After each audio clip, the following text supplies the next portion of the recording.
Genesis, Exodus, Levitikus, Numeri, Deuteronomium en dan Josua, Rigters. Ons gaan daar by Rigters hoofstuk 6 stop.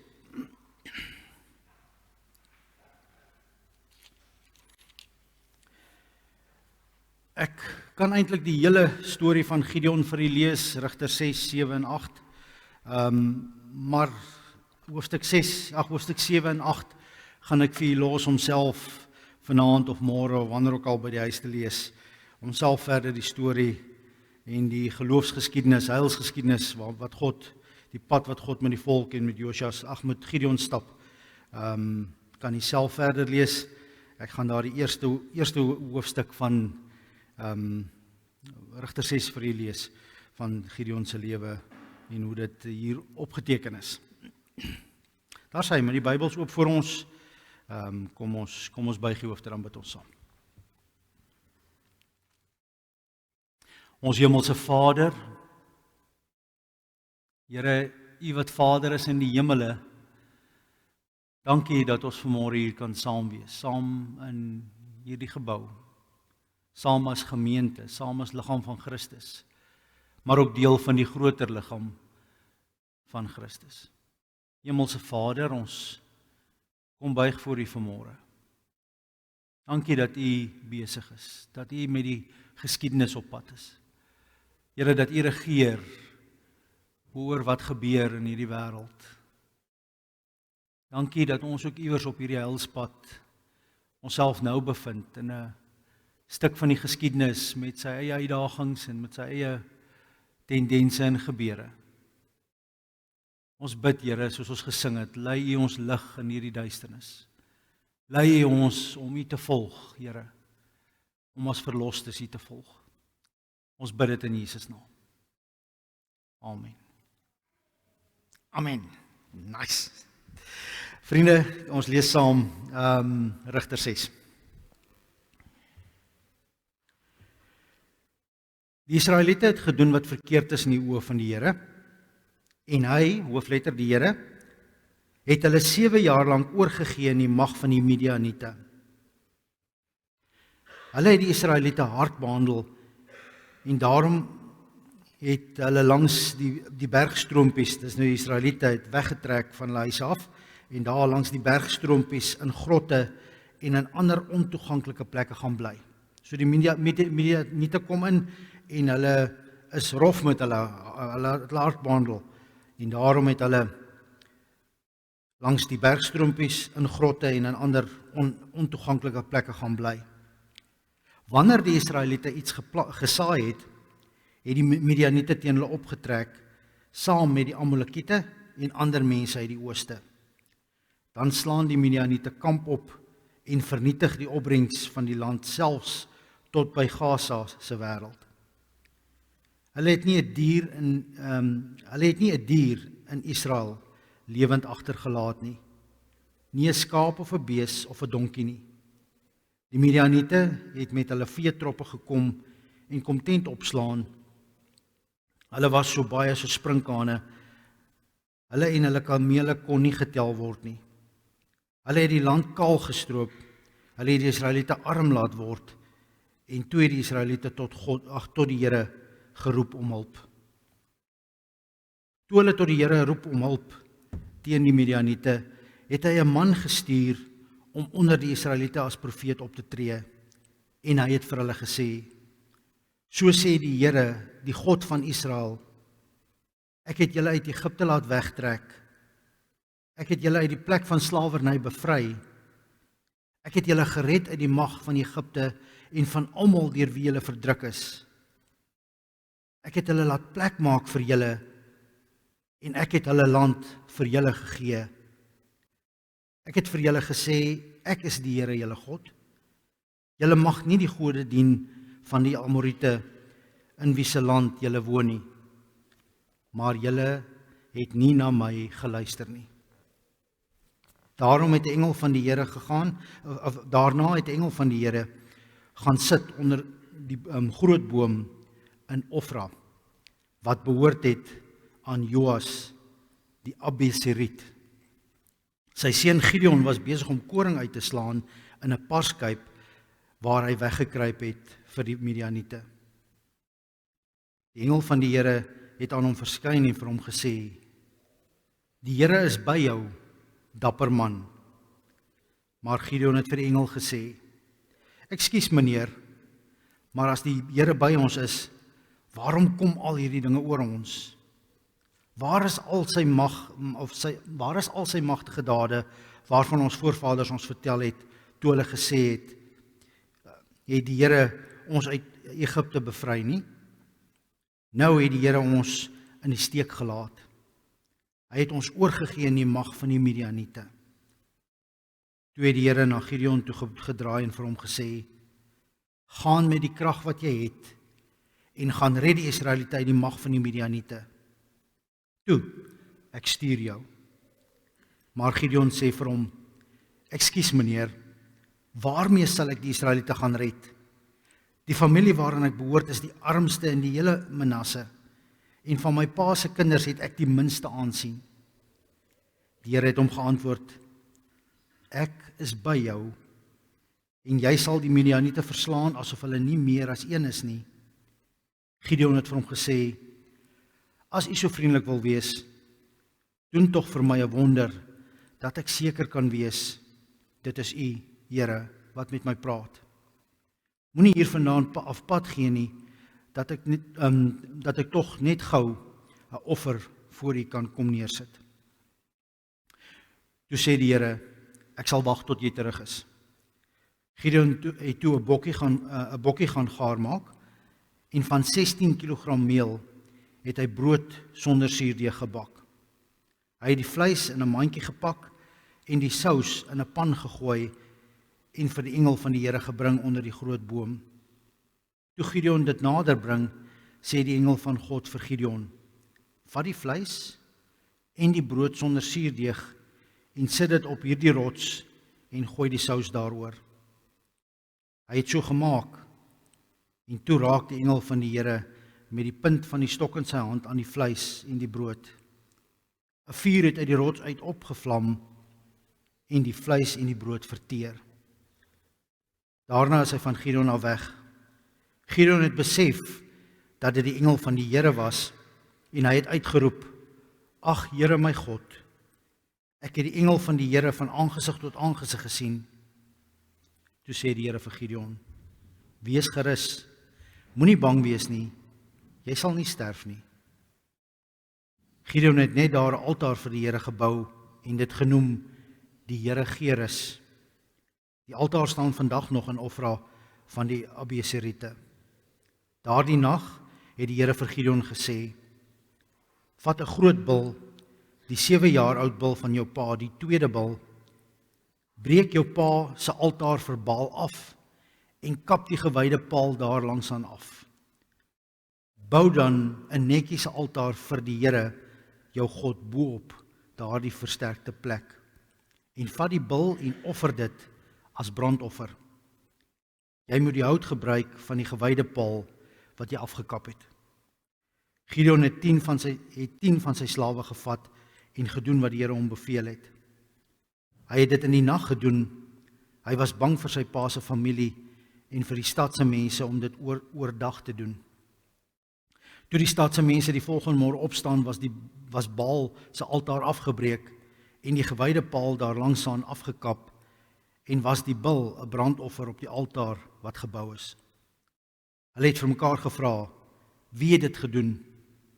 Hulle het oral navraag gedoen, en daar is gesê: "Dit is Gideon, seun van Joas. Hy het dit gedoen." Toe sê die stad se mense vir Joas: "Bring jou seun uit jou huis uit. Hy moet doodgemaak word, want hy het Baal se altaar afgebreek en die gewyde paal daar langs aan afgekap." Maar Joas het vir almal wat daar by hom gestaan het gesê: "Wil julle Baal se saak behartig? Wil julle hom red? Wie Baal se saak behartig, moet van môre nog doodgemaak word. As hy 'n god is, kan hy sy eie saak behartig." Dis sy altaar wat afgebreek is. Daardie dag het hulle vir Gideon genoem Jeribaal, want hulle het gesê: laat Baal self sy saak teen Gideon behartig, want dis hy wat Baal se altaar afgebreek het. In daardie tyd het die hele Midian en Amalekiete saam met die ander mense uit die ooste bymekaar gekom en deur die Jordaanrivier getrek. Hulle het in Jesreel vlakte kamp opgeslaan. Die gees van die Here het vir Gideon in besit geneem en hy het die rampsoring geblaas en die Abeseriete opgeroep om hom te volg. Hy het ook boodskappers na Manasse, Aser, Sebulon, Naftali toegestuur en hulle ook opgeroep om hom te volg. En hulle het almal bymekaar gekom. Gideon het vir God gesê: Ek sal weet dat U deur my vir Israel wil red soos U beloof het, as ek 'n stukkie vlieswol op die dorsvloer sit en daar kom dou op die wol terwyl die grond droog bly. En dit het toe gebeur. Toe Gideon die volgende môre opstaan, het hy die stukkie wol uitgedraai en dou daaruit gedruk, 'n hele kom vol water.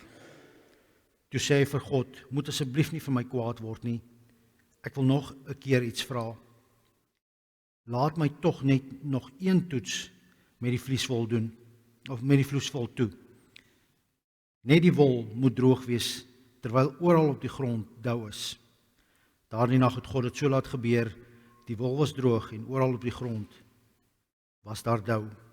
Hoofstuk 7 begin dan en dan staan daar Jeribaal, dit is Gideon, en al sy manne het vroegmôre klaar gemaak en kamp opgeslaan en by En-Garot. Die kamp van Midian was noord van Gideonsin in die vlakte by Waarshershoogte. En nou gaan die storie aan, hoe die Here vir Gideon sê, dis te veel manne, as julle moet hierdie klomp manne die Midianiete verslaan, dan gaan julle sê, maar julle het dit self gedoen, en dan ken julle die storie, en die Here gee vir Gideon 'n toets. Hy sê, gaan af na die water toe, en of eers skei hulle met ramshorings en nie, en daar's 'n hele klomp weg, maar as dit nog te veel, en dan gaan hulle af na die water toe, en dan sê die Here, almal wat afsak, aan 'n 4 voet, en met hulle tonge soos 'n hond uit die water uit drink, hulle moet jy laat gaan, hulle gaan nie saam gaan nie, en net die ouens wat gaan sit op hulle een knie en met hulle handwater skep, hulle moet saam met jou gaan. En so gebeur die verhaal, en jy kan verder self gaan lees. Vriende, ek wil dat ons vir so 'n oomblik terugstaan. Ek gaan nou nie vanmôre by Gideon se verhaal kom en pens en potjies in die verhaal inval en vir u gryp en moet Gideon begin worstel en met u worstel hier op die kansel rondom Gideon se verhaal nie. Ek wil vir 'n oomblik so 'n bietjie terugstaan en sê, waar is ons? Waar pas hierdie verhaal in? Ek is deesdae bang dat jy gryp iets uit die Ou Testament en jy vertel die verhaal en jy gaan te kere en dat mense nie 'n klou, waar was dit, wanneer was dit, wie was dit nie, die dominee het iets uit die Bybel uit gepreek, hy is teen sonde. Dis mos maar die vinnige antwoord. Kom ons begin by die begin. Die Here skep die hemel en die aarde, Adam en Eva. Adam en Eva, die hele verhaal van Noag, die aarde wat vernietig word, die aarde wat oorbegin word, dit alles is hier in die begin. Dan kom God by Abraham, belofte. Abraham trek uit sy land uit, God gee vir hom die belofte van 'n volk, 'n nasie, Abraham, Isak, Jakob, en dan gaan die volk Egipte toe. En daar in Egipte sorg die Here vir die volk, en dan vir 400 jaar bly die volk daar in Egipte, en daar in Egipte raak hulle slawe in hierdie 400 jaar, en hulle roep tot God, en God kom verlos hulle deur vir Moses te stuur. Moses vat die volk uit Egipte uit, by die berg Horeb gee hulle die wet, en dan begin die volk van Israel se geloofsgeskiedenis neergeskryf word, die 10 gebooie, dit wat daar by die berg gebeur, al die riglyne vir al die feeste wat gevier moet word, al die wette wat hulle moet doen, alles word vir hulle gegee.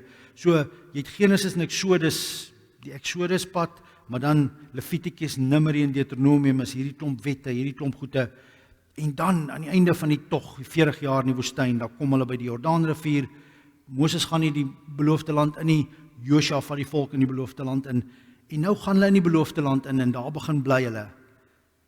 En dan al die pad in die beloofde land, bly hulle nog vir baie jare, en uiteindelik baie jare verder, na 'n klomp geskiedenis, en 'n klomp geloofsgeskiedenis, kom Jesus en hy verlos sy volk. Maar hier nadat hulle ingetrek het, Josua se verhaal, na Josua, nou dat die volk vestig en hulle bly in die land, nou is die volgende boek Rigters. En 'n tyd later, dan kom die konings eers. So ons is op hierdie plek waar die volk in die land is, hulle bly in die land, hulle vestig hulle self, hulle bly in die beloofde land. God het hulle bevry uit Egipte, hy bring hulle na hierdie wonderlike plek toe, hulle bly nou hier. As jy die boek Rigters oopmaak, bo in die boek staan die volgende inleiding geskryf. Die boek Rigters begin met 'n oorsig oor die verowering van Kanaan en gee dan 'n beeld van die lewe in Kanaan toe daar nog nie 'n koning oor Israel regeer het nie. Die boek is op 'n besondere manier saamgestel. Die volk word ontrou aan die Here, dien afgode, word deur die Here gestraf, roep tot hom om hulp en dan stuur hy 'n leier om hulle te red van die nasie in wie se mag die Here hulle oorgegee het. Vriende, in presies dieselfde begin hierdie hoofstuk oor, en daar's dan nou 'n klomp rigters, en Gideon is dan in hoofstuk 6 die volgende van die rigters, en na hom is daar weer ander rigters. Daar's 'n hele klomp wat in hierdie paar hoofstukkies oor gepraat word, maar in hierdie 3 hoofstukke, Gideon en sy seun se stories wat dan nou vertel word, of in 3 hoofstukke, eers Gideon en dan sy seun daarna, waaroor gepraat word. Hoe begin die hoofstuk? Die Israeliete het gedoen wat verkeerd is in die oë van die Here. Hy het 7 jaar lank hulle oorgegee in die hand van die Midianiete. So vriende, ons is binne in 'n stuk geloofsgeskiedenis, 'n stuk heilsgeskiedenis praat die teoloog van, want die woord heil beteken verlossing. Hoe vind ek my heil in Christus? Hoe vind ek my verlossing? Hierdie is deel van God se geloofspad. En hier's 'n stuk van hierdie geskiedenis. Waar is ons in hierdie geskiedenis? Nie by Adam nie, nie by Noag nie, al verby Moses, verby die woestyntog, ja, ons is in die beloofde land. Hier waar die volk hulle nou moet vestig en getrou aan God leef, maar hulle leef nie getrou aan God nie. God is in beheer. God sê vir hulle, julle moet getrou wees, hulle luister nie, hulle dwaal af, hulle bou vir hulle Baal afgodsoffers, hulle bou gewyde pale op die heuwels vir Baal, hulle aanbid vir Baal, hulle verval in hierdie ander godsdiens, hulle verraai vir God. En dan gee God hulle oor. Is God besig met die volk? Ja. Is hy besig met die volk op pad na 'n punt toe? Verseker. God is in 'n geskiedenis met hierdie volk besig, en dis nou hierdie plek waar ons onsself bevind. En dan stuur God iemand as die volk na hom roep. As die volk sê, Here, help, so kan dit nie aangaan nie, maar dit het al baie sleg gegaan. Ek bedoel, die mense bly daar in die berge, in grotte, hulle het hulle huise gelos, hulle het hulle lande gelos, hulle kruip weg, en selfs dit help nie, want dan kom hulle en word daar gevind, en die ou bokkie of diertjie wat hulle nog het, word gevat en opgeëet en doodgemaak, en hulle verval letterlik in armoede. So vriende, is God besig, is die Here besig in hierdie verhaal? Ja, hy is besig. Hy is in die beloofde land. Waarmee is die volk besig? Die volk is soos gewoonlik besig om ontrou te raak aan die Here. Besig om op ander goed te vertrou as op die Here. Besig om ander godsdienste te inkorporeer en ander gode te aanbid. En dan kom ons by die derde sirkel in hierdie verhaal. God is besig, die volk is besig op hulle eie pad. Dan kom ons by die individu. Ons vind 'n man wat besig is in 'n parskyp, nie in 'n plek waar jy koring uit, 'n dorsvloer waar jy koring uitslaan nie. Nee. Hy het in 'n plek gaan wegkruip waar jy gewoonlik druiwe pars, waar jy druiwe stukke trap. Hy kruip daar binne weg. En hy sit en slaan die koring daar uit, dat hy die klomp koringkorrels daar waar niemand hom kan sien nie. Nou Gideon is bang. En wanneer die Here dan met hom begin praat, dan is hy ook nie, ja, ek is Gideon, ek is sterk, ek is reg vir die ding nie. Gideon is op 'n ander plek. Die oomblik as die engel van die Here met hom begin praat, wat sê Gideon vir hom? Die Here het ons nie steek gelaat. Is Gideon se belewenis van God een van, ag, die Here is naby, die Here is goed, die Here is getrou vir ons? Nee. Gideon se belewenis in hierdie teëspoed wat hy kry, is menslik, maar tot op hierdie punt dink ek ook nie het Gideon 'n naby ontmoeting met God gehad nie, want hy begin vra dan die vraag: as u sê die Here is by ons, hoekom het die Here ons oorgegee? Die Here het ons verlaat. Daar's al hierdie stories uit die verlede van ons voorvaders. Ja, hulle het blykbaar in Egipte gebly en is blykbaar daar verlos en die Here was blykbaar getrou teenoor hulle. En dis al die stories wat vir ons vertel is, maar jy hoor Gideon se trant, dis amper stories. Dis oorgedra aan ons, maar Gideon se eie belewenis. Kom ons lees weer wat sê hy daar vir die engel van die Here wanneer die engel van die Here met hom begin praat. Maar Gideon het vers 13, maar Gideon het vir die engel gesê: "Ekskuus meneer." Dis so half ekskuus meneer. Maar as die Here by ons is, waarom kom al hierdie dinge oor ons? Gideon maak hier die som van, luister, kyk bietjie om jou. Kyk bietjie na hoe jy leef, Gideon. Kyk bietjie na hoe jou pa leef en hoe jou familie leef en hoe die Amorite leef. Julle is besig om vir Baal te aanbid. Julle het vir God verraai. Ons is blind daarvoor. Nee. God moet getrou wees. Ons hoef nie. Dis wat Gideon is. Ons lewens hoef nie te weerspieël dat ons getrou is aan God nie. Maar bewaar God se siel dat hy nou nie vir ons, dan is ons onmiddellik. Ekskuus meneer, sê 'n bietjie vir my. Waar is al sy magtige dade? Daar in die middel van vers 13. Waar is hierdie Here? Meneer, maar as die Here by ons is, waarom kom al hierdie dinge oor ons oor? Waar is al sy magtige dade waarvan ons voorvaders ons vertel het, toe hulle gesê het die Here ons uit Egipte bevry nie? Nou het die Here ons in die steek gelaat. Hy het ons oorgegee in die mag van die Midianiete.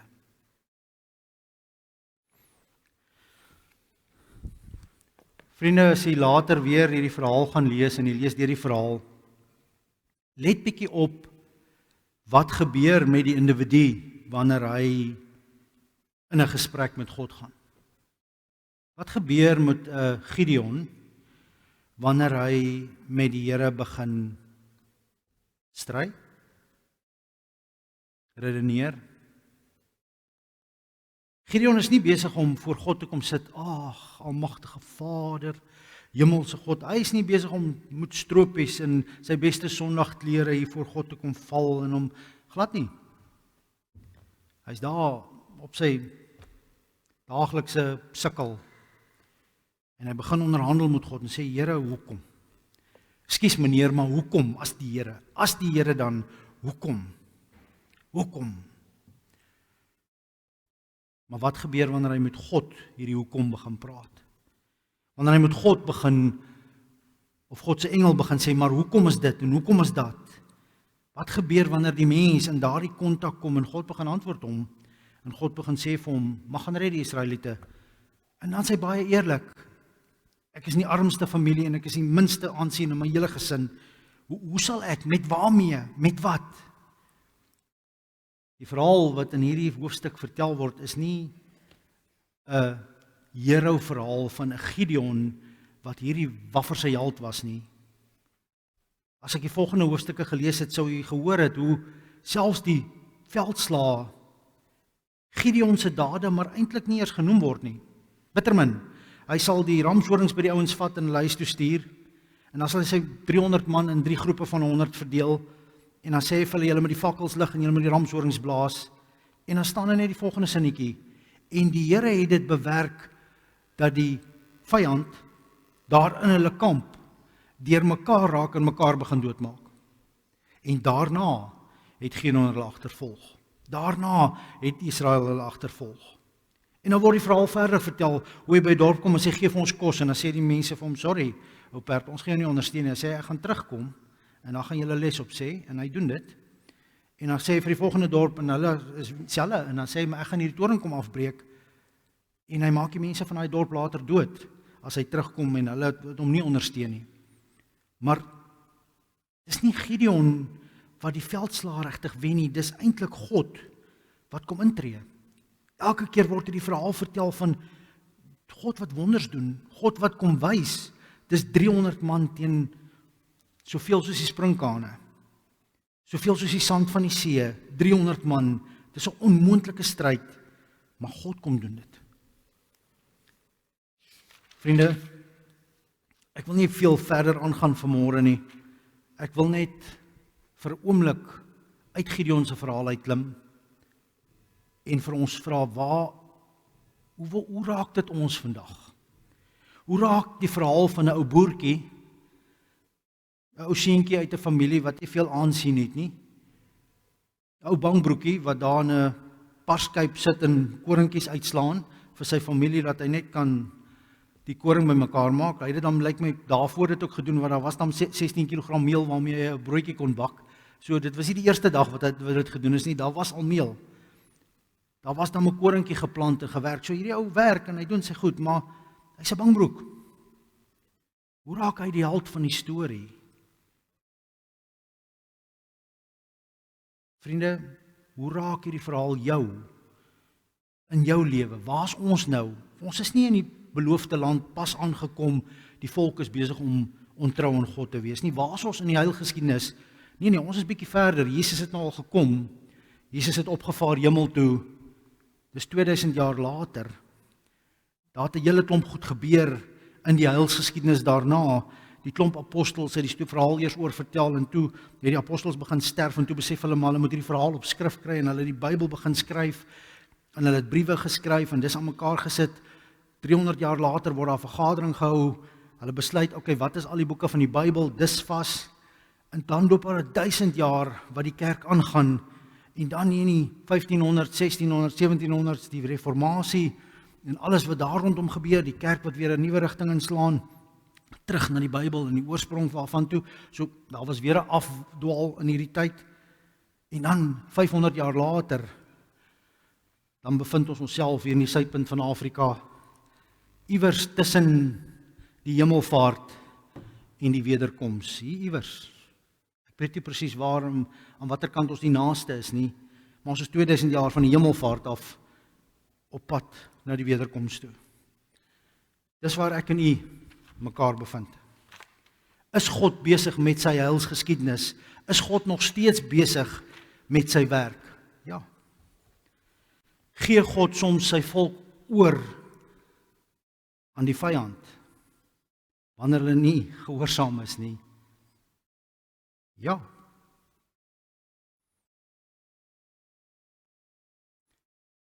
Kom ons kyk na die tweede sirkel. God se volk in hierdie beloofde land. Die volk van God wat hulle self as Christene verklaar. Is hulle besig om afgode te bou in ons dag en tyd? Ja. Wie bou die afgode? Die dominees. Soos nog altyd. Dis die priesters wat die afgode gebou het. Van die eerste een af. Daar's na Aaron toe gekom en vir hom gevra, bou vir ons 'n afgod. Hoe gebeur dit vandag? Bietjie anders. Daar kom 'n tyd, 'n moeilike tyd heel moontlik. Ons moet op God vertrou. Wat doen ons? Ons stel 'n kommissie saam en ons vertrou nie op God nie. Dis hoe ons dit vandag doen. Ek het 'n pel wat altyd sê, ou Gerard, mens, 'n gelowige moet soms af en toe op die water loop. En hy sê dit spotnerwys, nie dat ek uit 'n boot gaan klim en op die water probeer loop nie. Ek het daai al getraai, dit werk nie. Ek sink nogal goed. Maar hy spot so 'n bietjie op die geloofsvlak. Daar gaan tye in jou lewe kom wanneer jy op God moet vertrou. Vriende, maar ek is nog met die volk besig, nie met die individu nie. Hoe doen die volk van die Here vandag? Ons maak planne om nie op God te hoef te vertrou nie. Ons stel goed bymekaar en ons sit goed in plek, dat ons tog net nie op God moet vertrou nie, terwyl God se misterie aan die werk is. So ons as gelowiges moet 'n nota maak. Die Here gaan heel moontlik in ons leeftyd ons op plekke bring waar ons op hom moet vertrou. Mag ons nie planne maak nie. Nee. Ons kan in die parskyp gaan sit en ons kan die koring uitslaan, dis die logiese ding om te doen. Maar dit gaan oor waar jou vertroue is. Hoekom sê ek daar word afgode gebou? Want soveel keer word die vertroue in ander goed gesit. Soveel keer raak ek en my kerk belangriker as ek en my God. Of ek en my geloof, of ek en my Afrikaner wees, of ek, al hierdie goed loop met 'n manier om in in ons pad te kom staan van ons geloof, terwyl dit eintlik net die voertuig was waarin ons geloof sy voete moes vind, waarin ons op die Here moes bly vertrou, en daarom is ons die volk van God altyd blootgestel aan hierdie ding van ons is in 'n vreemde land met 'n klomp afgode. Die afgode lyk vandag bietjie anders. Ja, daar is nog Boeddha beeldjies. Baal is nou nie meer so alledaags nie, maar daar's 'n klomp ander afgode, ander godsdienste en ander dis daar. Maar dis nie die groot afgodsdiens nie. Die groot afgodsdiens is ander goed. Waar die vertroue van die mens nou lê. In wat die mens sy hart sit. Nie meer op God nie, maar in dit en in dat. En in hierdie plan en in hierdie skem en in hierdie ding en in hierdie ding. En so af en toe dan gebruik ons die godsdiens om ook vir ons te kom help. Een van die slegste tye van my lewe in die kerk was die Jabes gebedtyd. Onthou julle dit? Hier rondom 2000? Toe lees iemand baie slim raak van Jabes wat bid vir sy grondgebied om te vergroot. Julle en toe klim daai ding in die kerk. En dis Jabes boekies en dis Jabes gebede en almal bid 3 keer 'n dag die Jabes gebed. Was dit 'n goddelike aksie? Nee. Dit was afgodsdiens in sy beste. Hoekom? Want dit het nie oor God gegaan nie. Dit het nie oor wat God in my lewe wil doen gegaan nie, glad nie. Dit het gegaan oor grondgebied wat moet vergroot. Hoeveel mense ken jy wat op plaas gekoop het na die Jabesgebed? Ek ken nie. Kort klim maar sulke goed in die kerk in waar ons letterlik besig is met 'n klomp ander gemors, welvaartsteologie en 'n klomp ander goed in plaas van met die Here self. Kom ons kom by die laaste sirkel, die van die individu. Ons is iewers tussen die hemelvaart en die wederkoms besig. Wat sê hierdie stukkie verhaal van Gideon vir ons? En vriende, Gideon is nie die enigste persoon in hierdie verhaal nie. As jy die volgende paar hoofstukke lees, daar's 'n klomp mense betrokke. Ja, die Here het 'n profeet gestuur, daar word nie gesê wie die profeet is nie. Dan kom praat die Here met Gideon. Gideon se onmiddellike familie is deel daarvan, sy pa speel 'n rol. Sy pa sê vir die ouens, julle gaan nie my seun doodmaak nie. Laat Baal sy eie saak uithanteer as hy dan 'n god is. So sy pa het 'n veranderingkie daar. En dan roep hy die volk op en die manne kom. En 'n klomp van hulle kom en hulle is reg om te veg, maar dan word vir hulle gesê nee, julle kan huis toe gaan. En dan is daar 'n klomp ander wat bly en onder hulle word weer gesif en daar bly net 'n 300 man oor. En van hulle gaan hier's 'n klomp mense betrokke en daarna, nadat hulle die oorlog begin wen, is daar 'n hele volk wat geraak word hierdeur. Vriende, ons is nie noodwendig Gideon nie. En God se getrouheid in hierdie tyd het nie by Gideon begin en geëindig nie. God was besig met ander gelowiges ook, maar die verhaal in die heilsgeskiedenis wat daar vertel word, was van die leier van Gideon, wat hierdie Gideons bende gelei het. En dit word deur sy voete en sy lewensverhaal, sy vel vertel. Maar daar was ander mense ook. En God was in hulle lewens ook getrou en ook besig en hulle het heel moontlik ook geroep tot 'n God om hulle te kom verlos uit hierdie gemorsheid. Hulle het heel moontlik ook hierdie vraag gevra van, meneer, maar as u sê die Here is getrou, waar is hy nou? Hoekom het hy ons gelos? Die riglyn in hierdie hoofstuk is, die persoon hier praat met die Here self, of met die engel van die Here. Daar's 'n gesprek wat begin gebeur. En my opmerking hier is, wanneer die gesprek met die engel begin gebeur, en hy na die tyd sê, ek het die engel van die Here gesien, ek gaan sterf. Hulle sê die Here vir hom, nee, jy gaan nie. Dis okay. Wanneer hierdie gesprek aan die gang is, dan doen dit iets aan die individu. Die mens verander. Gideon het verander. Hoekom? Oor God. Oor 'n ontmoeting met God en 'n gesprek met God wat hom verander het. Dit is die goue draad. God het 'n reddingsdaad kom doen, maar die hero van die verhaal is die God waaroor die minste gesê word. Die God wat dit bewerk, dat die volk, die God wat gee dat, die God wat vir Gideon sê, as jy nog steeds bang is, gaan net in die kamp in, en dan staan daar, Gideon het so 50 meter in die kamp in gegaan, en wat hoor hy? Hy hoor 'n ou wat vir die ander ou sê van die vyand, hulle kruip al weg. Hy's bang. Hy het nou sy 300 man, hy's bang. En dan kom die ou uit en sê die ou vir die ander ou, ek het die snaakste droom gehad. Ek het gedroom hier ronde brood in die kamp en tot teen 'n tent en dan val hy om. En dan verklaar die ander ou die droom vir die ou en dan sê hy, dis beslis Gideon en sy manne wat kom. En hulle gaan hierdie mense verslaan. Dit gaan oor God se diens na Gideon. As Gideon dit hoor, dan kry hy die moed, dan maak hy die planne en God is in beheer. Vriende, maak nie saak waar jy is nie. Jy kan 'n papbroek wees, 'n bangbroek. Ek is seker jy het ook al jou vertroue 'n hele paar keer in Baal se gebedjie gesit. Of dit nou in 'n plan was om jouself te red of in die geld was wat jy bymekaar gaan maak voor jou aftrede, of dit nou was in die drome oor die groot oeste wat jy gaan oes, maak nie saak wat nie, ons sit ons vertroue in ander goed as in die Here, en dan besef ons nie, ons is besig om afgod te bou hier, ons is besig om ons vertroue uit God uit te haal, en ons pad uit God uit, in ander goed, en ons doen dit almal. Die raad in hierdie hoofstuk is, gaan na die Here toe. Gaan sit onder die groot boom en begin praat net, en as jy dan moet redeneer, as daar 'n klomp kwaad in jou hart is, praat dit uit met die Here. Sê vir hom, meneer, as die Here dan vir ons sorg, hoekom? En as die Here begin terugpraat, gaan jy verander. Dis die boodskap in hierdie hoofstuk vir my. Wanneer die Here in 'n mens se lewe begin inspreek, dan verander daardie mens. Wanneer die Here 'n mens begin verander, kry daardie mens geloofsoë om ander goed te begin raak sien, waarmee God nog heeltyd besig was. So miskien moet ons maar net af en toe begin bid, Here, gee vir my geloofsoë. Gee vir my geloofsore. Maak my doofheid minder om U te hoor. Maak my oë oop om U te sien. Miskien moet ons maar af en toe begin vra, Here, praat 'n bietjie. Ons luister. Amen.